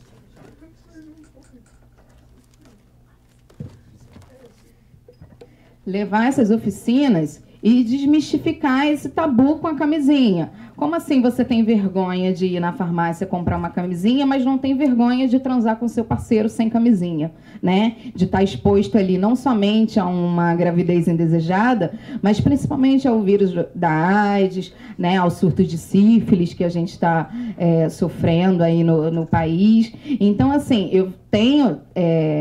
trago essas oficinas e tem sido um retorno muito positivo, né? Eu fiz um balanço em relação às duas escolas que eu trabalhei e, assim, não sei se foi por conta da oficina ou por uma outra questão, mas, assim, não houve, depois da oficina, nenhuma outra menina grávida nas escolas, né? Foram duas escolas, né, em São Gonçalo, uma em Itaboraí, uma em São Gonçalo, e assim, foi uma discussão que a direção da escola, depois em contato por e-mail, que me falaram que foi uma discussão que ficou perdurando ainda por diversas semanas, né? Então, aqui, eu vou mostrar para vocês aqui a camisinha feminina. Primeiro, ela vem numa embalagem um pouco maior. Se você for procurar na farmácia, ela custa por volta de R$7, R$8. Mas ela também é disponibilizada pelos postos de saúde, tá? Então, o que é a camisinha feminina? A camisinha feminina é isso aqui. É diferente, é estranha? No primeiro momento, pode parecer que sim. Só que, quando você pensa que esse poder agora está na mão das mulheres, que eu não preciso que meu parceiro necessariamente use uma camisinha, porque eu vou usar a minha. Ela pode ser colocada antes, né, da relação sexual, então eu posso colocar ela em casa e sair para a balada e ver o que acontece, né, sem nenhum tipo de preocupação. E o uso dela faz com que você se toque, né, que você conheça o seu corpo, que você introduza esse dedo dentro da sua vagina e acomode esse círculo interno aqui no colo do útero, né, de modo que esse anel ele fique para fora dessa forma. Então, assim, isso faz com que esse autoconhecimento, né, empodere essas meninas e que elas se tornem mais empoderadas nesse sentido de que não aceite mais que esse parceiro não use a camisinha, porque se ele não usar, quem vai usar sou eu, tá? Então, o que eu venho percebido é isso, é de trazer essa discussão, mostrar essa camisinha e entregar kits com a camisinha feminina, com a camisinha masculina e com gel lubrificante para esses adolescentes dentro das escolas, né? E tirar esse tabu de que eles não possam entrar dentro de uma farmácia e comprar de uma forma natural uma camisinha, ou de ir no posto de saúde retirar os seus preservativos, né? Porque isso também faz parte da educação sexual. Você não está ali na escola só para aprender português e matemática, né? Mas você também tem que aprender a se respeitar como pessoa e principalmente respeitar o outro, né? Porque uma relação sexual ela não é feita somente de uma pessoa, né? Então, quando você... O que eu costumo falar, eu falo muito na escola para eles, que, cara, ninguém aqui vai proibir vocês de transarem, mas vocês têm que ter responsabilidade com essas relações que vocês estão se envolvendo. Então, assim, quem aqui quer ter filho, quem aqui não quer nesse momento, tem que, então, usar a camisinha, porque é um método menos invasivo, né? Se você for pensar na questão do anticoncepcional, no DIU, né? Em outros métodos que interferem um pouco mais no seu organismo, né? Então, essa responsabilidade eu passo tanto para as meninas, mas também com os meninos. Porque não é só a camisinha feminina, tem aí a camisinha masculina também, tá? Então, eu procuro trabalhar essa forma, a questão da gravidez na adolescência. E, assim, o meu sonho é que isso chegue a muito mais escolas, a muito mais ambientes, né? Porque o sexo, ele tá em todo lugar, né? Ele não tá só dentro de casa, né? Vale falar isso também. E aí, esse tem sido um trabalho de formiguinha que eu venho potencializando aí em escolas que me dão esse tipo de abertura, né? Porque não é em qualquer lugar, em qualquer escola, que você consegue, né, desbravar aí esses caminhos para poder chegar nesses adolescentes. Tá bom? Boa noite. Eu acho o máximo que a gente esteja debatendo e conversando sobre essas transformações. E eu tenho uma pergunta para vocês. E também queria dialogar também com uma coisa que a Mana ali colocou, né, em questão. Então, acho que eu vou começar por isso, para depois fazer a pergunta para vocês, tá? Bom, eu sou atriz, já falei, né? Eu performo o feminismo através de uma performance que eu criei e estou nas ruas levando aí reflexão e pensamento também para discussão. Bom, foi falado sobre... O feminismo está aí na onda, né? Tá na moda e tal. Eu acho super importante que esteja mesmo, eu concordo super com você.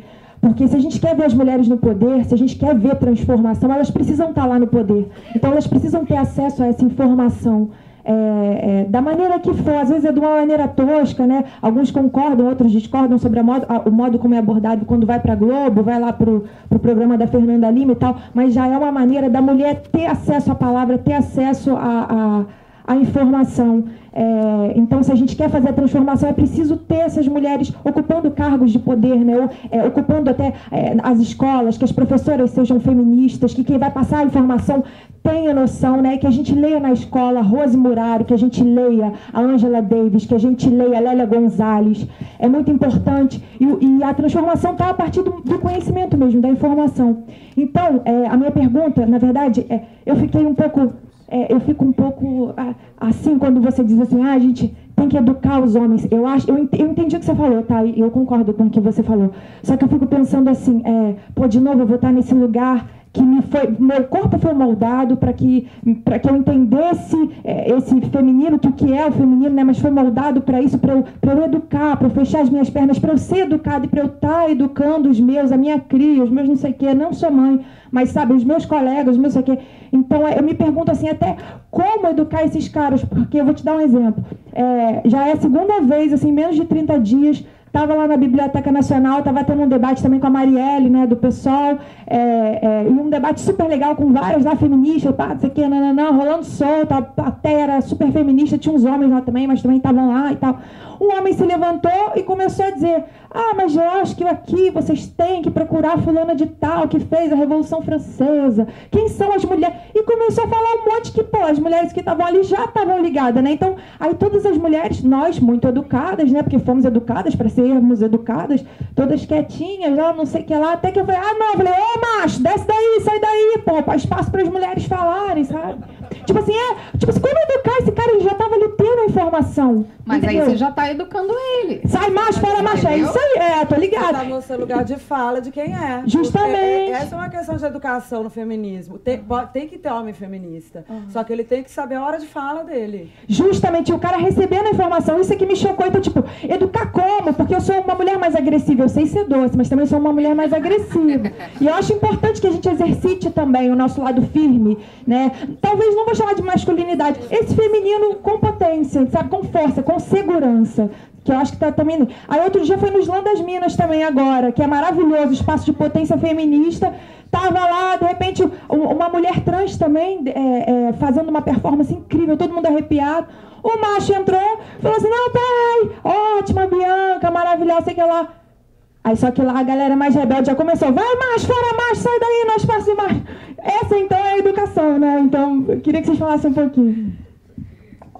Eu acho que é isso, é cada vez mais a gente mostrar, não é que eles não possam participar, eu acho que deve participar. Eu acho que tem que estar presente, tem que ter conhecimento. Só que eu acho que ele tem que saber o lugar de fala dele, a hora de respeitar e deixar a mulher falar. Ali, aquele momento de discussão feminista, é a hora da mulher falar. Macho não tem que falar. Ele tem que escutar. E ponto. Eu acho que a partir do momento que você fala, sai macho, não fala, ele já está sendo educado de alguma maneira. Exatamente. Eu acho que quando eu expus essa questão de educar esses homens, é porque, assim, nós somos mulheres e, assim, eu não sou mãe ainda também, mas eu posso vir a ser mãe e posso vir a ser mãe de um menino, né? Então, assim, a minha responsabilidade de educar esse sujeito, ela começa por aí. Então, também, quando você fala sai macho, não fala macho, você está educando ele. Então, assim, eu não tenho como seguir com o meu feminismo se eu não der a mão para esse cara e falar assim, olha, não é assim, entendeu? É o que a Rafa falou, você tem o seu momento, entendeu? Aqui, esse espaço é das mulheres falarem. Então, assim, escuta o que a gente tem a dizer e depois, assim, a gente debate, entendeu? A gente conversa, a gente troca ideia, entendeu? Eu vou te explicar o meu ponto de vista como mulher, entendeu? Porque você jamais vai poder saber o que é ser uma mulher, né? E não ter espaço de fala, ter medo de sair na rua, ter medo de usar um certo tipo de roupa. Então, isso você não tem como saber, mas você tem como entender. E somente esse entendimento é a partir da educação. Então, assim, quando eu digo que essa educação ela também passa pela gente, é nesse sentido. Porque eu também tenho esse compromisso. Eu tenho esse compromisso com meu irmão, eu tenho esse compromisso com os meus tios, com os meus amigos, porque eu sou chata do rolê, entendeu? Eu não deixo passar despercebido, sabe? Eu tenho um amigo agora que engravidou uma mina e tal, e aí não queria ser pai, não sei o que, cara, mas assume a merda que você fez, assim, a sua relação, entendeu? Ela não estava ali sozinha, então... Você também tem culpa aí. Então, como que você vai fazer agora? Assumir suas responsabilidades diante do fato que aconteceu. Então, assim, ter essa responsabilidade de falar mesmo com seu amigo, com seu companheiro e de não guardar para si. A partir do momento de educar essa pessoa. Outro dia eu estava num bar com duas amigas tomando um chopp. E chegou um rapazinho vendendo a arte dele, eram caderninhos de poesia. E ele deu de cara comigo primeiro. Eu tenho cabelo curto. Então ele se referiu à mesa no masculino. Aí, na mesma hora, a gente interrompeu a fala dele e falou, olha, você falou no masculino. Aí a justificativa dele foi, perante a tudo que vocês sofrem, isso é o de menos. Foi a infelicidade dele. Porque aí fomos as três em cima dele. Começamos a debater com ele. Ele foi ficando tocado. Teve um momento que ele falou, posso sentar? Claro, senta. E começamos a conversar. E ele foi tão tocado pelo absurdo que ele tinha feito que ele começou a chorar. E ele falou, cara, vocês acabaram de me explicar o que a minha namorada passou a manhã inteira tentando e eu não consegui entender. E foi exatamente o mesmo argumento. Ele ficou tão emocionado que ele quis presentear cada uma da mesa. Ele deu uma poesia para cada uma da mesa, como uma forma dele nos agradecer pelaquela aula que a gente teria dado a ele e tocado ele profundamente. Ele saiu da mesa assim, muito mobilizado, ele saiu chorando mesmo, aos prantos. Ele teve que se recompor para continuar vendendo. Eu acho que a educação é por aí. É tocar nesse lugar. Muitos não vão ser como esse rapaz, não vão sair tocados, mas vão ser como esse outro rapaz que teve que ceder o lugar de fala, sim, porque não era dele. Essa questão de tocar, né? Eu estava falando para vocês logo no início, na hora que a gente se conheceu. Como eu assino Rafa Mon, muita gente acha que eu sou Rafael, porque eu trabalho com arte urbana, eu estou na rua, estou fazendo grafite, não existe mulher que faz grafite, ponto, na cabeça de algumas pessoas. E eu percebia isso muito, daí teve uma época que eu coloquei na foto do perfil do Instagram a minha foto, escrito Rafa Mon. Então, quando as pessoas me ligavam, me mandavam mensagem, elas já não me tratavam mais como Rafael, já sabia que eu era Rafaela. Daí eu falei, você quer saber, eu vou tirar. Daí eu deixei uma foto de uma arte minha. Essa semana, ligou um cliente e falou, por favor, eu gostaria de falar com o Rafael Mon. Eu falei assim, não, é Rafaela. Rafael? Eu falei, não, é Rafaela. Eu sou uma mulher, é Rafa Mon. Ele falou, nossa, agora você me quebrou. Você está vendo como o machismo tá na nossa cabeça e a gente não percebe? Isso eu achei muito legal, porque ele se ligou logo de cara, que ele já tinha vindo ali achando que eu era um homem por fazer grafite e tal. Então, eu acho que ele também foi mais ou menos educado, porque é isso, o machismo, ele está presente em pequenas coisas, nas sutilezas, assim, né? Como você disse, é invisível. Eu cresci numa casa que, tipo assim, no domingo, a família... a minha mãe tem 8 irmãos. Né? Então a família é enorme, os primos todos da mesma idade. E para mim é muito nítido isso, de eu acordar de manhã, ajudar minhas tias, eu e todas as minhas primas. A gente ia para a cozinha, passava o dia na cozinha, separava feijão, ficava ajudando as tias e a avó a cozinhar. Os tios ficavam na sala tomando caipirinha e vendo Fórmula 1. E os primos jogando futebol na rua. E depois terminava o almoço, a mesma coisa, a gente ficava lavando o prato. Então tinha total essa divisão homem e mulher. Mulher foi feita para servir, para arrumar a casa e deixar tudo lindo para os maridos. Esse é modismo repressor. E assim, e para minha vida inteira era isso que eu deveria fazer, porque, enfim, eu fui educada dessa maneira. Então, por isso que eu digo que para a geração que está vindo e sendo educada de outra maneira, tipo meu filho de 9 anos, vai ser muito mais fácil a luta das mulheres. Então é isso.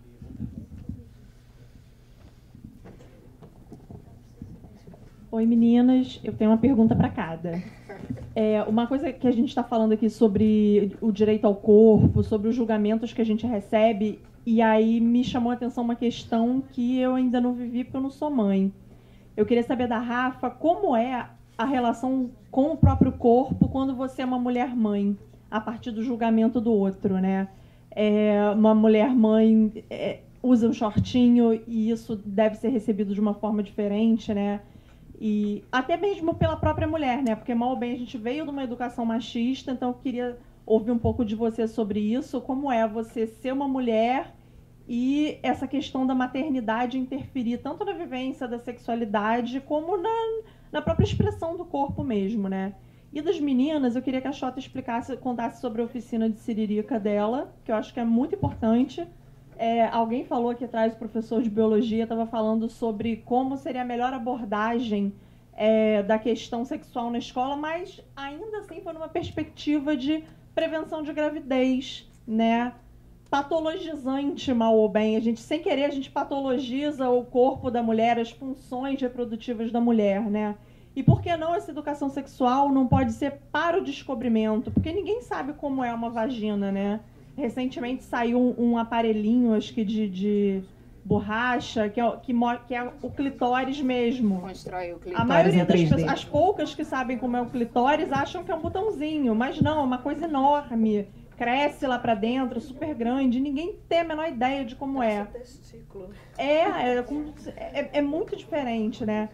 Então eu queria saber de vocês sobre isso, sobre como a masturbação feminina traz você para esse lugar de um conhecimento e uma relação mais saudável com o próprio corpo. Porque realmente é estranho, né? Interno, assim. Eu imagino que agora com a moda do copinho menstrual é um drama, né? Porque muita gente não coloca a mão na própria vagina, não sabe a textura que tem, não sabe, né?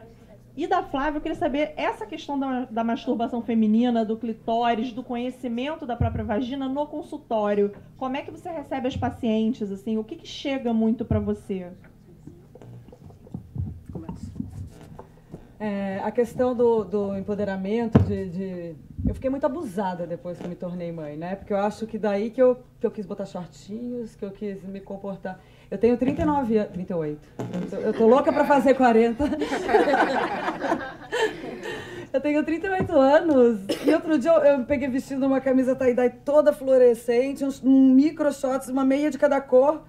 O meu filho olhou para mim e falou: mãe, você tá parecendo uma criança. Ele me reprime um pouco, mas eu acho maravilhoso isso, porque ao mesmo tempo ele também é educado para não reprimir, né? Quando eu raspei a minha cabeça, eu cheguei em casa, enlouqueci, estava numa TPM fodida, falei: vou raspar minha cabeça. Vou raspar minha cabeça. Daí ele: não faz isso, mãe. Não faz isso, pelo amor de Deus, mãe. Eu falei assim: meu corpo, minhas regras, eu vou raspar minha cabeça. E eu tava com o cabelo claro, mas ele tava loiro, mas tava com um pouquinho de raiz escura, né? Daí eu fui lá no banheiro, raspei a cabeça, ele tava no computador. Não quero nem olhar. Daí ele chegou, daí eu falei assim: eu amei. Que liberdade, estou com a cabeça raspada. Ele assim: até que não ficou tão ruim. Daí eu agachei, a gente começou a jogar baralho, daí eu agachei, ele começou a rir, eu falei: o que foi? Tem um cocô na sua cabeça. Daí tava uma mancha, assim, escura, porque eu tinha descolorido o cabelo todo errado. Daí eu tive que descolorir de novo. Mas essa coisa, assim, de ficar abusada mesmo. Eu acho que você luta muito com essa questão. Eu sou mãe, mas eu posso dar, eu posso sair para beber, eu posso fazer tudo, eu sou mulher, né? E educo uma criança para que ele respeite essa mulher, para que ele respeite as mulheres. Então eu costumo dizer que eu fiquei mais abusada depois que eu me tornei mãe, porque eu acho que daí que eu provoco. Pelo fato de ser, não, porque você é mãe, você não pode fazer isso, não, daí que eu faço. Daí que eu tenho que fazer mesmo. Porque minha mãe me teve com 18 anos. Então ela foi muito, muito oprimida, muito reprimida. Então foi uma gravidez indesejada, ela casou com meu pai, não queria, enfim. Todas essas questões. Então, hoje em dia, é meio como uma reviravolta, assim, para mim, né? Eu sou mãe, mas eu sou mulher, antes de tudo. Então, eu acho que não estou mais com o celular. Não então, é isso. Eu sou mulher antes de ser mãe. Então, eu vou continuar lutando mais ainda por tudo que eu acredito. A oficina de Siririca, ela é um sucesso, né? É uma das oficinas que eu criei para isso, para a gente levar para essas mulheres, né, essa questão do toque. E eu decidi trabalhar isso e mostrar essa oficina com frutas, né? Então, assim, desculpa, gente. Mostrar essa oficina através das performances com as frutas, né? Então, assim, com a faca eu desenho a vagina numa mão, numa manga, né? E assim, eu fiz um trabalho aqui na Lapa, nos Arcos da Lapa, dentro de um evento chamado Emergências, que assim, tinha uma plateia de mais de 100 pessoas participando de uma oficina de Siririca na rua, né? E quando a Gi fala sobre essa questão até nas escolas, eu consigo adentrar nas escolas ainda por essa questão da educação sexual. Tá? Então, assim, ainda é muito difícil chegar nas escolas dessa maneira. Quiçá você chegar levando uma oficina, né, uma questão onde você vai explorar mais o prazer, o autoconhecimento e tal. Então, assim, a minha forma de adentrar nas escolas tem sido pela educação sexual. E aí, assim, futuramente, é óbvio, gente, eu super desejo, tenho maior vontade de fazer essas oficinas nas escolas. Mas enquanto ainda tiver difícil esse caminho pela educação sexual, vai ser um pouco mais distante trabalhar essa questão do prazer feminino. E é uma oficina assim, super interessante. Quem quiser pode convidar a JK para dar essas oficinas em qualquer tipo de espaço. Eu acho que não só na rua, como nas escolas, mas assim, em outros espaços onde comporte essas oficinas. E eu já fiz também em despedidas de solteiro, que é um espaço assim, muito bacana, né? Porque ali você está prestes, né, a casar, e aí você fica... E aí muitas mulheres ficam naquela... mas como é que eu vou explicar para o meu parceiro? Como é que eu vou me tocar na frente dele? né? Então, assim, são muitos tabus ainda que permeia esses tipos de relação. Então, quer dizer, você está ali prestes a casar com uma pessoa e ainda fica naquela do que se pode ou não fazer, do que o cara vai achar ou não, né? Quais os tipos de experiências que você já teve anterior a esse tipo de relacionamento que vai fazer com que você seja ou não julgada, né? Então, assim, é mais ou menos aí por aí. Espero ter respondido sua pergunta. Posso só falar uma coisa? Essa questão de educação sexual, né? Como eu disse, eu tenho um filho de 9 anos. Ano retrasado, ele tinha 7 anos. Ele estava quietinho no computador, 7 anos, gente. Ele estava quietinho no computador, eu estava no quarto. Daí eu fui até a cozinha e passei pela sala. No que eu passei pela sala, ele desligou a tela do computador. Ih, tá fazendo merda. Daí, na hora, eu liguei a tela do computador, tava uma cena de sexo explícito, assim, na tela do computador, no YouTube. E eu fiquei completamente em choque, porque uma coisa é você falar com os amigos que o dia que você tiver filho, você vai fazer isso, você vai fazer aquilo, e de repente a criança tá de cara com uma cena de sexo, ele tem 7 anos de idade, e ele tava com o pintinho duro. Eu quase comecei a chorar. Mas daí eu queria rir, porque eu achei muito engraçado. E eu não podia rir na frente do moleque, porque era muito sério. E ele ficou branco, encheu o olhinho de lágrima. Eu falei, filho, isso não é errado você estar vendo isso dessa maneira. O sexo não é uma coisa errada, não é feio, mas não é certo da maneira que você está vendo. Eu tive que explicar todo o universo da pornografia, enfim... Cara, ele tinha 7 anos. Daí eu fui ver como ele chegou até aquilo. Tipo assim, ele pesquisava no Google, bunda, cocô. Ai, que dó. E assim, eles chegam muito cedo. Eu lembro a primeira vez que eu vi uma pornografia na vida, assim, minha primeira coisa pornográfica, uma vez que eu fui na casa do meu primo, na minha tia, em São Paulo. Ele tinha aquelas revistinhas de fotonovela pornô embaixo da cama. Eu achei, eu devia ter uns 13 anos de idade. Daí eu fiquei chocada. Nossa, o pinto é assim.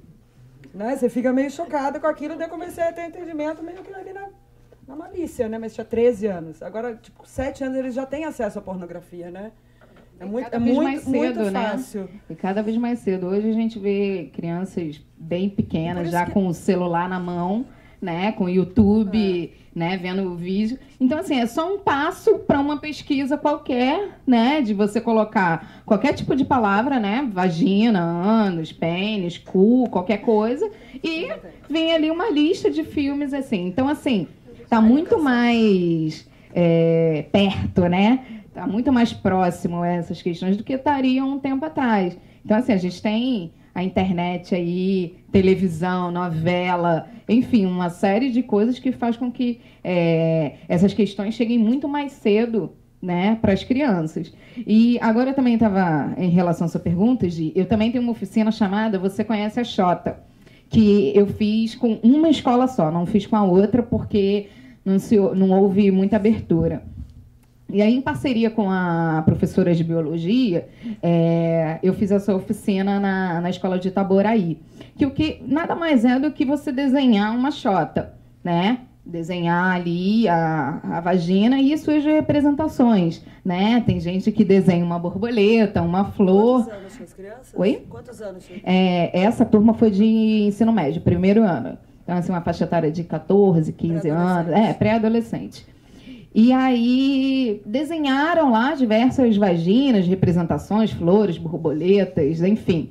Aí, em um determinado momento, eu peço para eles colocarem os nomes, né? Então, assim, no primeiro momento eu pergunto, vocês conhecem a Xota? Todo mundo levanta a mão. Ah, conheço sim. Inclusive já até... Ah, ótimo, legal. E aí eles desenham... E aí eu peço para colocar esses nomes. Aí, quando chega para colocar os nomes, aí a galera fica meio... Aí começa aqueles joixinhos assim, e agora? Né?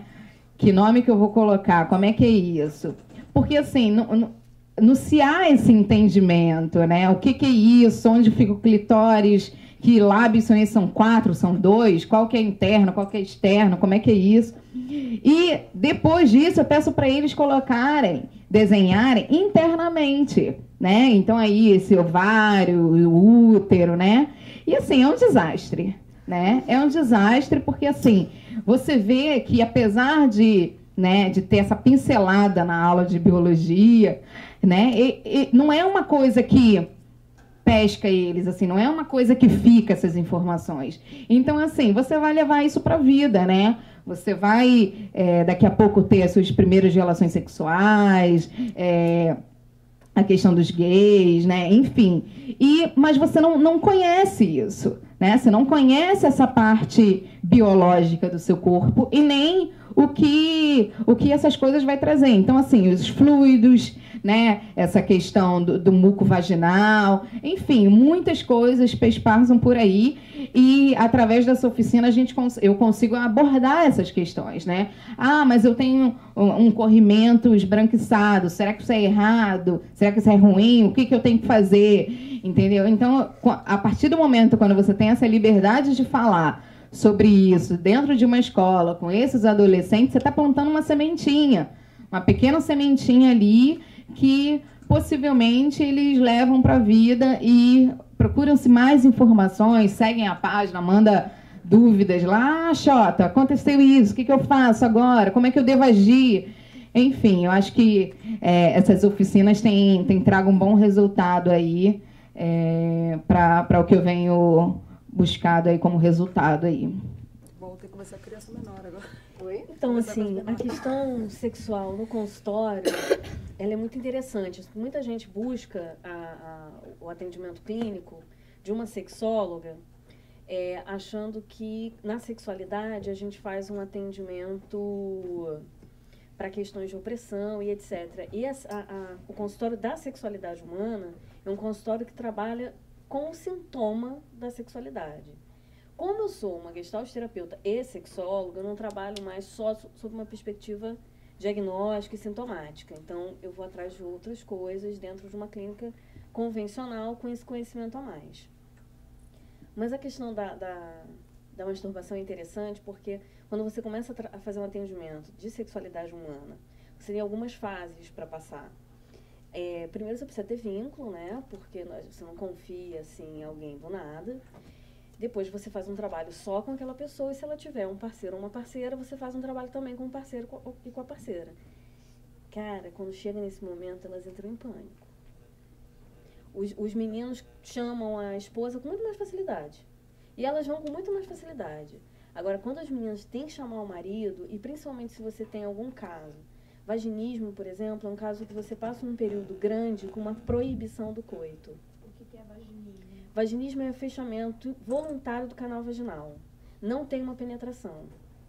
E é um dos casos que tem o melhor prognóstico. Você faz um prognóstico muito, muito fácil, assim. Você tem um processo de adaptação da vagina para a reabertura dessa vagina e o prazer dessa mulher muito fácil. Só que, assim, é muito rígido. Não pode ter penetração peniana no período. E isso é um negócio dificílimo de você fazer com o casal. Porque se você tá fazendo a gradação, no meio do caminho eles tentam, ela volta para a primeira fase. E é bem mais difícil, e cada vez vai ficando mais difícil. Então, quando você fala que ela tem que tocar esse corpo, que ela precisa conhecer lá na primeira fase, que ela primeiro precisa se conhecer, saber até que tensões que ela vai ter. Eu já atendi paciente com vaginismo que não sabia que o fechamento era involuntário.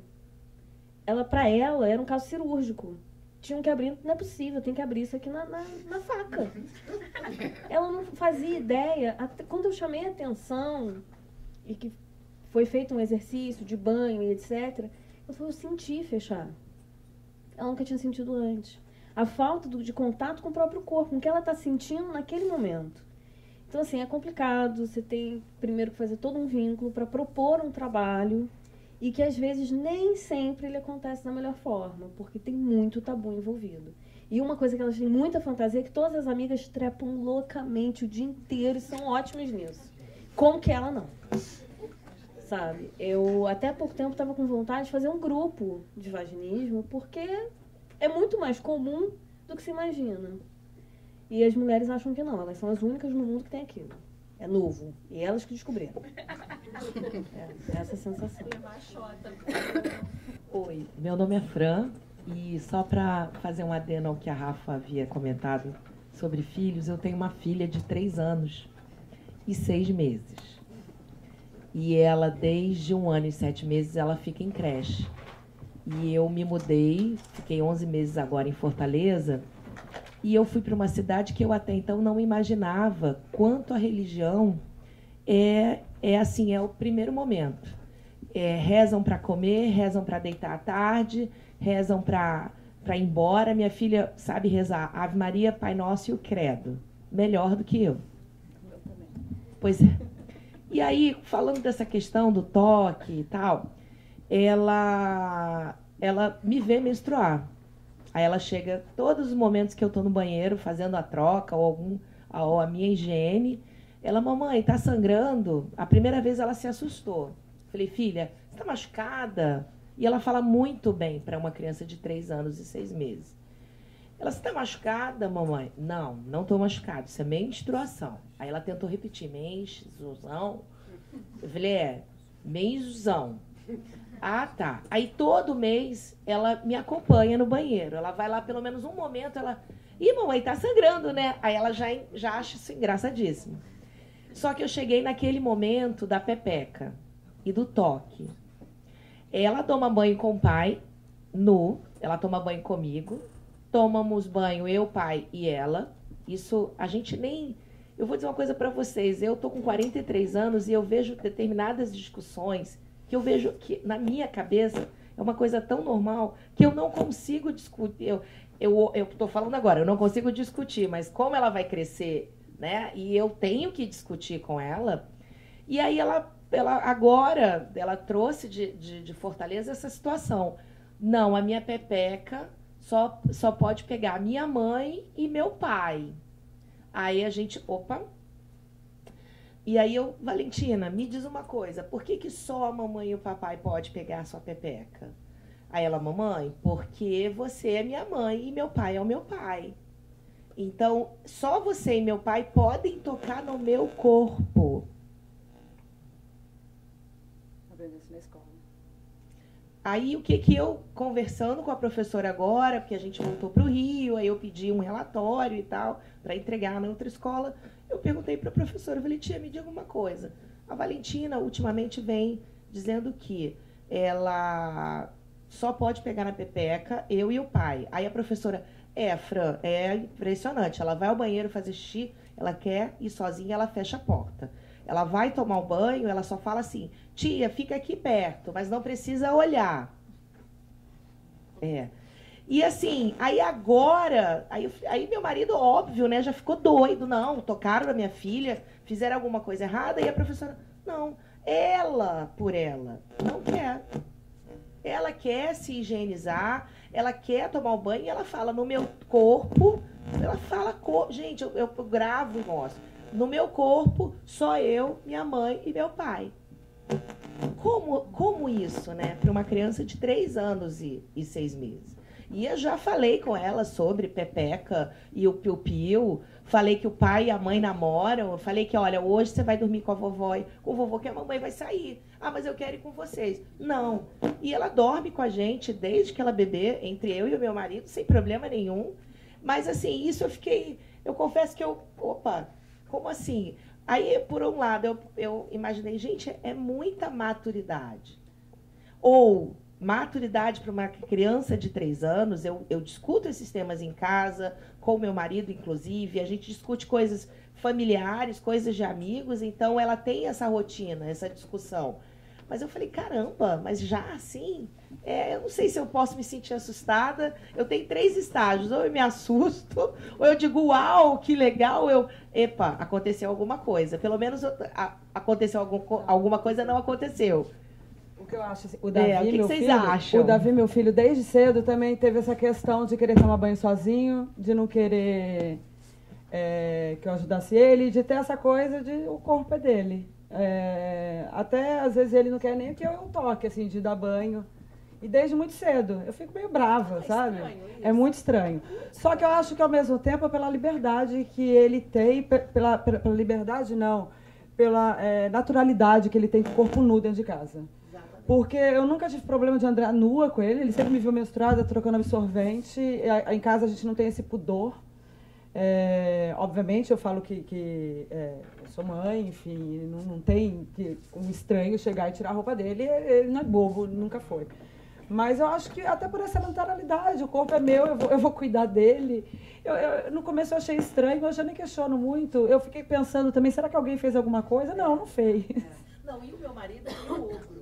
Quando aconteceu isso, não quero, meu marido, não, aconteceu alguma coisa, e olha, e ele ainda reforçou, não, só pode papai e mamãe. Eu disse, calma, que é o momento dela. Ela vê que a gente trata isso, a gente nem fala, porque para nós é muito natural. E na escola tem, aí entra a questão da religião, né? Não, o seu corpo, o seu corpo é sagrado, mas eles colocam o sagrado de uma outra forma. É aquela coisa do se fizer isso é pecado. Não pode, sabe? Mas eu fico nesses dois momentos assim muito apreensiva. Eu acho que está crescendo aí uma nova feminista, né? Eu acho que você vai ficar muito orgulhosa aí dessa mocinha aí que você está formando aí. Eu acho que é o sonho de qualquer mãe, né? Eu acho que a gente está aí na luta mesmo para ver os nossos filhos ter mais essa liberdade, né? De falar sobre o seu corpo e se empoderar cada vez mais cedo, né? Com 3 anos é ótimo. Quando ela tiver 7, ela vai estar dando aula para as coleguinhas, né? E eu acho isso. Eu acho que está nascendo aí uma nova feminista aí. É assustador, mas ao mesmo tempo gratificante, né? Eu acho que você deve ser uma mulher, uma mãe, uma mulher muito feliz, né? De ver que a sua filha, tão pequenininha, né? Já expressando essa questão com o seu corpo, né? Já falando isso com a professora da creche e tal. Eu acho que é bem bacana. Essa geração vai dar um banho na gente. Não é? Se Deus quiser. É uma consciência política que vocês, quando conversam, se dão conta que ela absorve. A gente pensa que criança está ali meio alheia, não está não. E isso vem disso. E é natural. Fica natural para ela, inclusive, colocar dessa maneira. Esse limite.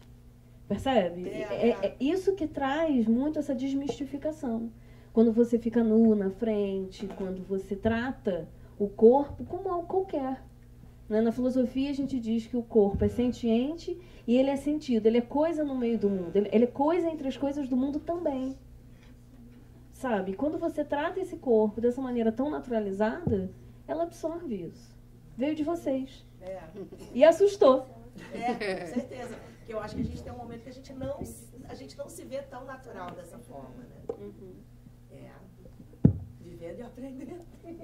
Eu vou fazer mais um adendo também a isso. Eu convivo com crianças de até 12 anos de idade, até 15, mas eu não posso chamá-las de crianças porque elas ficam bravas comigo. Meus sobrinhos, meus primos, etc. E eu vejo muito claramente como o discurso de gênero entre as crianças, isso não é exatamente essa discussão, mas eu acho que é uma discussão paralela a essa, como o discurso de gênero é mais suave, naturalmente, entre eles. Se você vai contar para uma criança de 3 ou 4 anos de idade, quase todos os meus amigos são gays, tipo, tem alguma opção sexual que não é exatamente a da caixinha binária. E aí, quando eles convivem com os meus amigos, essas crianças chegam perto e olham, perguntam, mas essa moça namora essa outra moça? Namora. Ah, tá. E tudo bem. Isso não faz diferença.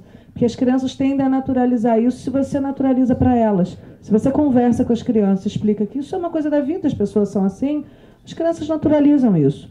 Eu fui criada assim. Meus pais tinham amigos gays em casa, então, esse é o namorado do seu amigo, do meu amigo. Tá bom, então tá, continua a brincadeira.